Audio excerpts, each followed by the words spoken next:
On va enchaîner tout de suite avec Dr Valérie Larouche, qui est hémato-oncologue. Elle œuvre au sein du département de pédiatrie du Centre Mère-Enfant Soleil du CHU de Québec à l'Université Laval depuis 2006. Elle a réalisé une formation complémentaire en neuro-oncologie pédiatrique à Toronto et s'implique principalement auprès des jeunes ayant une tumeur cérébrale. Elle est professeure de clinique à l'Université Laval, membre du comité au Collège royal des médecins et chirurgiens du Canada, membre du comité de recherche au programme cancer chez les jeunes au Canada et présidente de leur sous-comité canadien des tumeurs cérébrales pédiatriques. Nombreuses sont également ses publications en oncologie pédiatrique auxquelles elle a collaboré. À tout cela s'ajoutent maints projets de recherche pour lesquels elle s'engage à titre d'investigateur principal ou de collaboratrice. Donc, je vous la laisse présenter.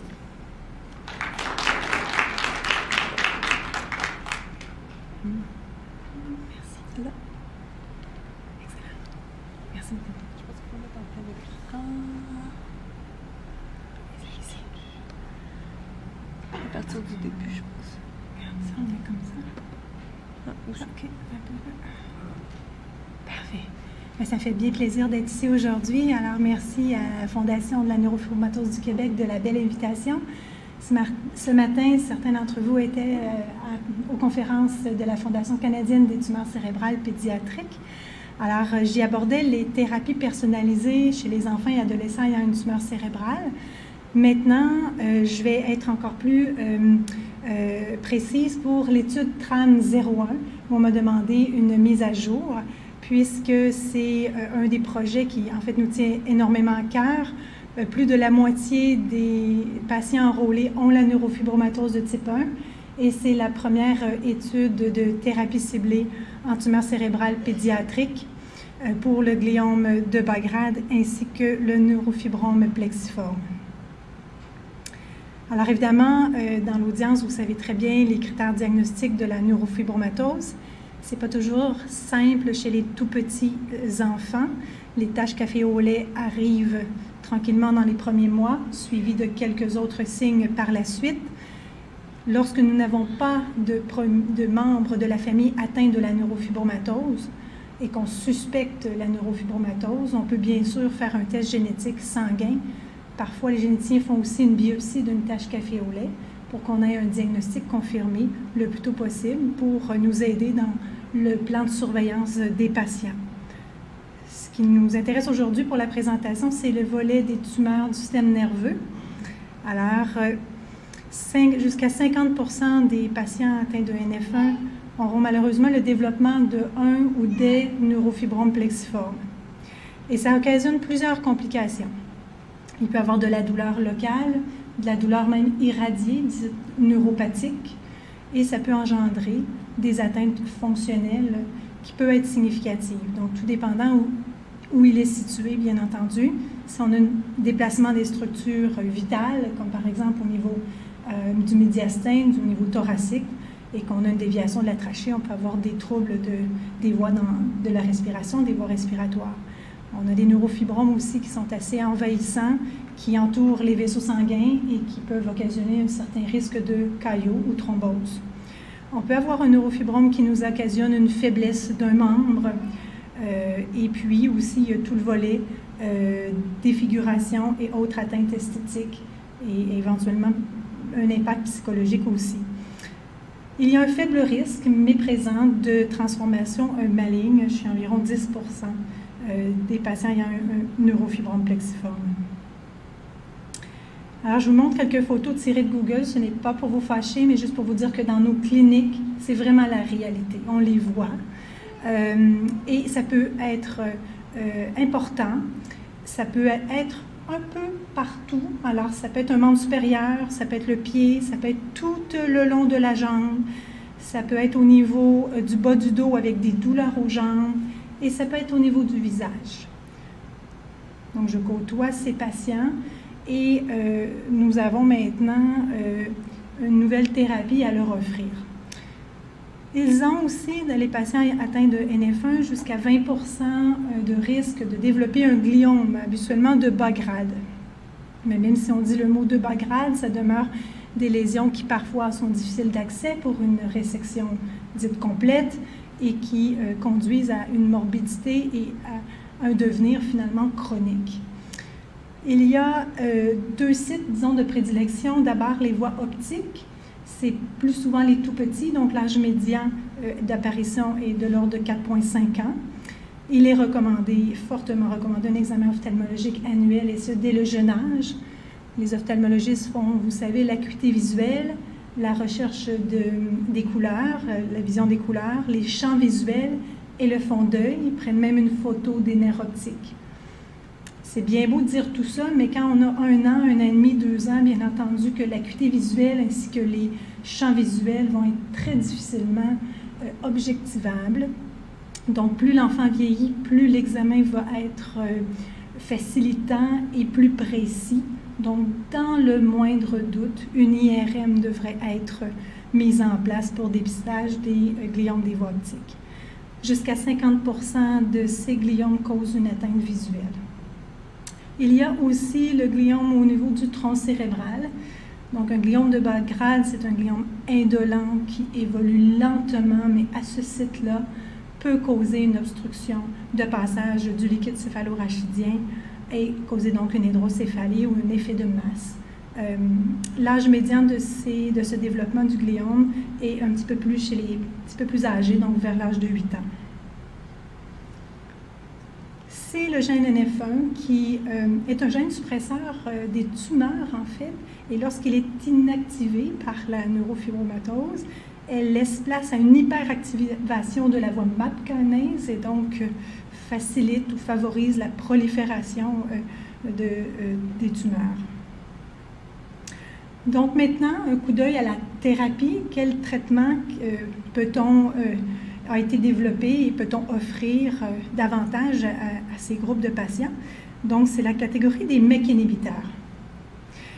On a commencé à voir des données au départ américaines sur l'usage d'un MEK inhibiteur qui est le sélumétinib dans le neurofibrome plexiforme des patients atteints de NF1 par l'équipe du Dr Brigitte Whitman, Eva Dombey, Andrea Baldwin. Je les nomme parce que je les connais aussi. J'avais une fillette enregistrée à l'étude qui voyageait back and forth avec les États-Unis pour y avoir accès. Donc, l'étude de phase 1 s'est révélée à démontrer un excellent taux de réponse. Alors ici, chaque colonne représente un patient. Lorsque la colonne pointe vers le bas, c'est-à-dire toutes les colonnes, on voit une réduction de volume tumoral, donc une évidence de diminution franche qui allait de l'ordre de 10% jusqu'à presque 50% de volume des neurofibromes plexiformes par IRM. Ils font une volumétrie avec une évaluation qui est un petit peu plus poussée suite à l'IRM. Il y avait 3 paliers de dose. Ils évaluaient bien entendu la sécurité du produit, le profil d'effets secondaires, et c'est le 25 mg par mètre carré qui était la dose par la suite recommandée, plus facilement tolérée. Un des exemples publiés à l'époque, en 2016, donc dans le New England Journal of Medicine, qui est une très grande revue pour nous, de cette équipe, qui démontre qu'effectivement, un très, très volumineux neurofibrome plexiforme avec atteinte fonctionnelle pouvait réduire en taille, c'est important, mais aussi dans la fonction, dans la qualité de vie du patient, c'est une donnée extrêmement importante aussi. Donc, au cycle 10, donc chaque cycle dure 1 mois, c'est tout dépendant à 2 fois par jour, là, les MEK inhibiteurs, le sélumétinib est 2 fois par jour, par la bouche, donné à domicile du patient, par le parent, et on voit certainement une amélioration dans sa posture, et il racontait aussi une nette régression des douleurs chez le patient. Donc, c'était très fascinant de voir ces belles réponses. On passe à l'étude de phase 2 avec la posologie de 25 mg par mètre carré par dose 2 fois par jour. Dans cette étude-là, il y a eu 50 patients. Mon topo ici, ce sont des groupes de patients enfants, là, pédiatriques, 2 à 18 ans. Et effectivement, le changement médian de volume des neurofibromes plexiformes était de l'ordre de 27% moins gros. et il y avait une réponse partielle, c'est-à-dire une réduction d'au moins 20% de volume de leur neurofibrome plexiforme chez 72% des patients enrôlés, et les autres avaient une maladie stable. Donc, pour quelqu'un dont le neurofibrome plexiforme était en croissance, déjà d'avoir une maladie stable est une bonne nouvelle, et que la majorité avait une réduction est une excellente nouvelle.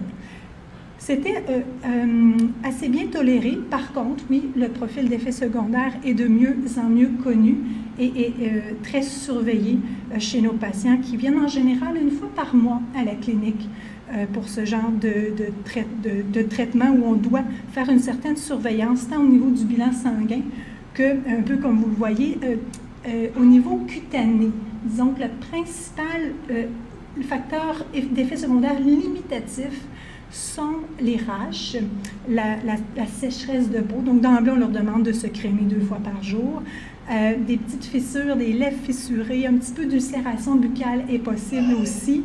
Et des rougeurs autour des ongles et des paronychies peuvent survenir. Ils sont assez régulièrement vus aussi par des équipes de dermatologues qui ont développé aussi une expertise avec les effets secondaires des MEK inhibiteurs. Ils ont beaucoup de traitements de support, c'est-à-dire avec des crèmes, des pommades, mais habituellement, on y arrive à pouvoir le poursuivre. Alors, encore une fois, dans l'étude de phase 2, où j'ai entendu leur conférence, la majorité, donc vous voyez, une belle diminution du volume de leur neurofibrome plexiforme, et tout le monde était bien heureux de ces résultats qui étaient donc à nouveau en phase 2 confirmer une belle expérience. Le docteur Sharpless, qui est le directeur de l'Institut national de cancer aux États-Unis, s'est vu demander la question en chambre américaine, qu'est-ce qu'il y a le plus d'excitant actuellement là, dans le groupe des tumeurs rares? Y a-t-il des initiatives qui ressortent? Et spontanément, il a dit oui, l'utilisation des MEK inhibiteurs dans le traitement du neurofibrome plexiforme inopérable. Alors, il a même tweeté « Tumor shrink, kids feel better, drugs seem safe ». Et ça a eu lieu le 16 août 2018. Je le mentionne parce qu'au mois d'août 2018, après 2 ans de travail et après avoir réussi à avoir toutes les approbations, Comité d'éthique, Santé Canada, etc., l'étude 3001 voyait le jour. Donc, c'est une étude initiée par les neuro-oncologues québécois, donc Dr Sébastien Perrault au CHU Sainte-Justine, Dr Nada Jabado à l'Hôpital de Montréal pour enfants et moi-même. Donc, c'est une étude de phase 2 pour l'utilisation du tramétinib, qui est notre MEK inhibiteur au Canada, pour le gliome de bas grade réfractaire et le neurofibrome plexiforme. On est allé de l'avant parce qu'on voyait les premières bonnes données des études américaines et on se disait, ouais, on a quand même plusieurs patients dans cette situation et tenter d'offrir une thérapie le plus près de leur domicile, ça a quand même du sens pour ces familles. Et on y croyait aussi. Donc, à nouveau, pourquoi? Le gliome cérébral, c'est une tumeur la plus fréquente du système nerveux central chez l'enfant. Et environ 50% de ces patients vont voir une progression malgré les traitements conventionnels qu'on va avoir offerts dans le passé. La majorité des tumeurs de gliome de bas grade ont une activation de la voie MAP kinase. Et le tramétinib, il est donné par voie orale, à domicile, par le parent. C'est 1 fois par jour le matin. Et on fait un suivi. Après le 18 mois de thérapie, on aura un suivi régulier de nos patients sur une période de 3 ans, afin de voir aussi, à la fin des traitements, qu'est-ce qui se passe lorsqu'on le cesse. Donc, il y a 4 groupes de patients éligibles. Les 2 premiers sont des patients ayant la neurofibromatose de type 1, soit avec un gliome de bas grade qui a tenté une voie conventionnelle de chimiothérapie et qui a une reprogression par la suite, ou un neurofibrome plexiforme. Donc, les patients qui ont un neurofibrome plexiforme, il n'y a pas de thérapie dite standard. Donc, on accepte qu'en première ligne, on peut leur offrir le tramétinib. Tandis que pour le gliome de bas grade, c'est encore en deuxième ligne et un jour peut-être cela changera avec les prochaines données. Les deux autres groupes de patients, ce sont des patients n'ayant pas la NF1, mais qu'on a confirmé au sein de leur tumeur, un gliome de bas grade ou un gliome de haut grade, qu'il y a la voie MAP kinase anormale. Parce que bien sûr, il faut avoir un signal clair en biologie moléculaire pour nous dire, nous avons espoir de tenter cette molécule. C'est pour les patients âgés de 1 mois à 25 ans. Donc, on peut avoir des jeunes adultes aussi qui nous sont référés. L'objectif primaire est de déterminer la réponse tumorale par l'utilisation quotidienne du tramétinib sur 18 mois. La mise à jour actuelle, donc, il y a eu les 3 centres québécois, CHU Sainte-Justine au mois d'août 2018, le mien CHU de Québec en septembre 2018 et en novembre, l'Institut McGill ouvrait l'étude TRAM01. Sick Children's aussi par la suite en décembre. Et cette année, Vancouver et Calgary ont ouvert aussi pour le recrutement à leurs patients. À venir, le centre de Halifax. Donc, à ce jour, nous souhaitons recruter 150 patients sur 3 ans. Alors, nous avons, après une année, complété 49 patients enregistrés à l'étude. Le groupe le plus disons, avancé dans le recrutement est le groupe de neurofibrome plexiforme. Il y a 42 donc, patients qui reçoivent actuellement la thérapie et 7 qui ont dû arrêter le traitement. 3 raisons de toxicité hépatique et 1 secondaire à des paronychies sévères malgré tout le traitement support tenté ainsi qu'une dose diminuée de tramétinib. Malheureusement, l'effet secondaire persévérait.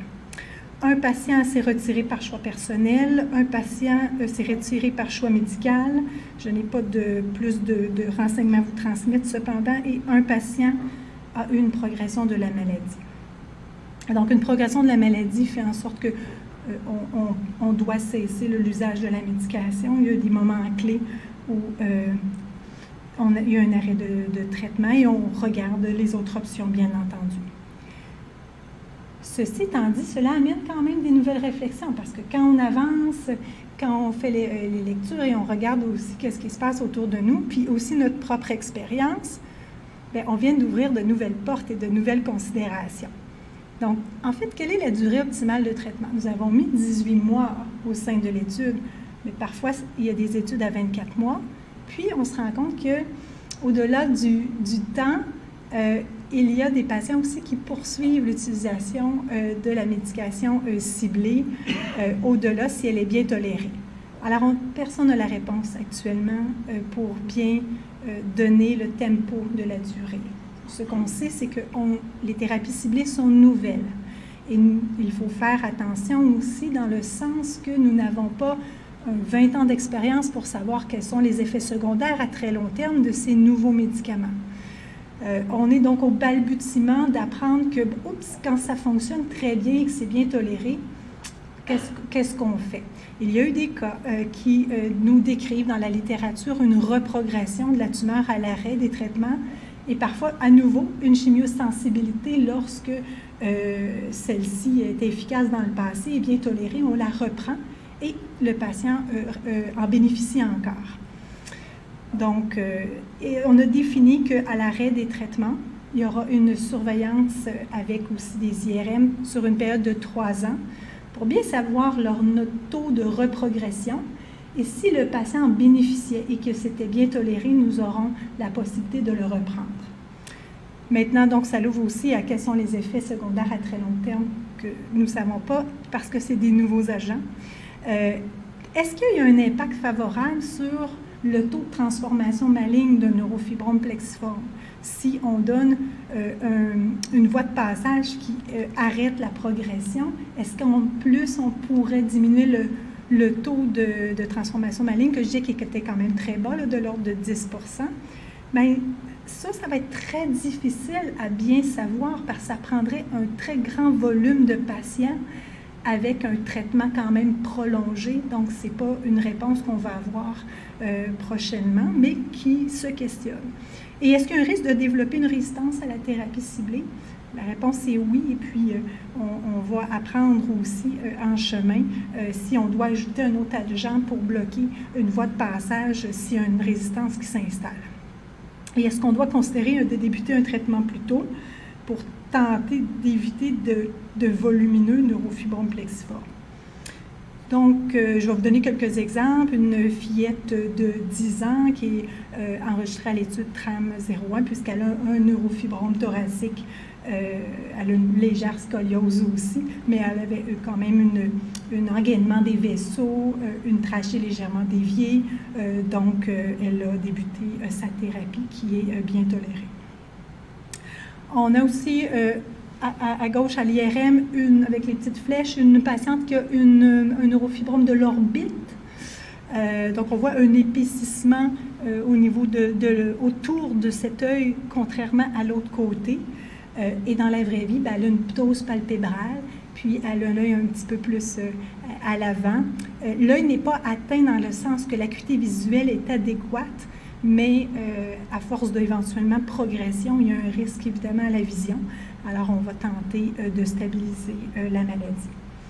Et ici, bon, c'est tiré de Google, mais j'ai aussi des patients qui ont des neurofibromes au visage assez extensifs et qui me décrivent, ben, j'ai déjà eu 4 chirurgies à mon actif, ça perdure l'efficacité environ 2-4 mois et ça reprogresse par la suite.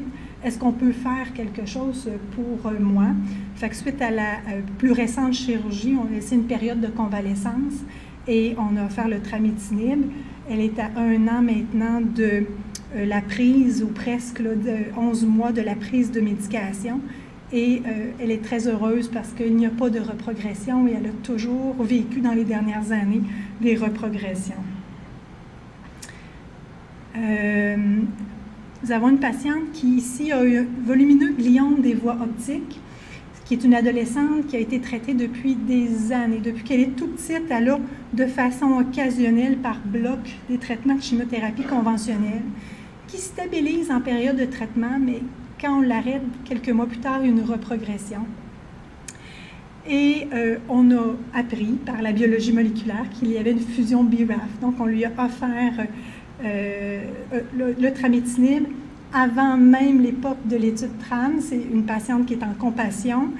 Et après 6 mois d'utilisation, on a vu une réduction de 50% de la masse, c'est-à-dire du gliome hypothalamo-chiasmatique. Et à 1 an d'utilisation, on a vu commencer une petite diminution de certains implants. Alors, même si c'est une tumeur bénigne, oui, quelques-uns ont des métastases leptoméningées. Ils ont des nodules, soit dans les ventricules latéraux ou soit le long de la colonne. Elle en avait partout dans l'axe et on commence à avoir des petites réductions. Maintenant, on est à 2 ans et quart d'utilisation. Elle le tolère assez bien, mais le temps passe qu'on est en train de réduire doucement sa dose pour voir si elle peut en bénéficier à une dose moindre, si on continue à la stabiliser, avant de décider quand on va arrêter le traitement. Et une patiente jeune adulte est référée par l'équipe d'oncologie adulte, puisqu'elle avait une volumineuse lésion thalamique, donc un gliome de bas grade à la biopsie. Avec fusion BRAF. Le traitement de première ligne qu'elle a utilisé, ça a été la radiothérapie. Or, quelques temps plus tard, il y avait une reprogression et surtout une bonne hémiparésie, donc difficulté à la marche et utilisait presque plus un de ses bras. On lui a offert donc le tramitinib. Après 3 mois d'utilisation, à 6 mois, on a vraiment vu une belle réduction, c'est-à-dire 40% de réduction de la tumeur et surtout une diminution de l'effet de masse et de l'édème au pourtour et encore plus surtout une reprise de la marche normale et une reprise de plus en plus de l'utilisation du bras. Donc, on peut aussi améliorer la qualité de vie. Des images, c'est une chose, mais le patient et son état clinique, c'est tout aussi important. On le sait, et je pense que vous avez eu une discussion ce matin plus poussée encore sur les difficultés cognitives des patients atteints de NF1. Mon point ici, c'est que ça va devenir un objectif exploratoire. Dans l'étude TRAM01, nous allons justement en parallèle regarder est-ce que la prise d'un MEK inhibiteur peut améliorer la fonction cognitive. Donc, de façon tout à fait protocolaire avec neuropsychologue, on fait une évaluation initiale quand ça fait moins qu'1 mois d'utilisation ou tout juste avant de débuter le traitement et à 18 mois d'utilisation, donc à la fin du traitement. Et il y a différents outils, comme vous savez, en fonction de l'âge du patient.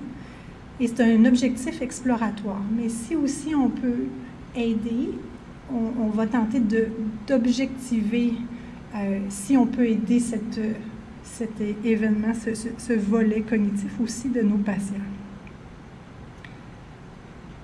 Ça ne peut pas se réaliser, ce genre d'études d'essais cliniques, sans beaucoup d'aide, de support financier.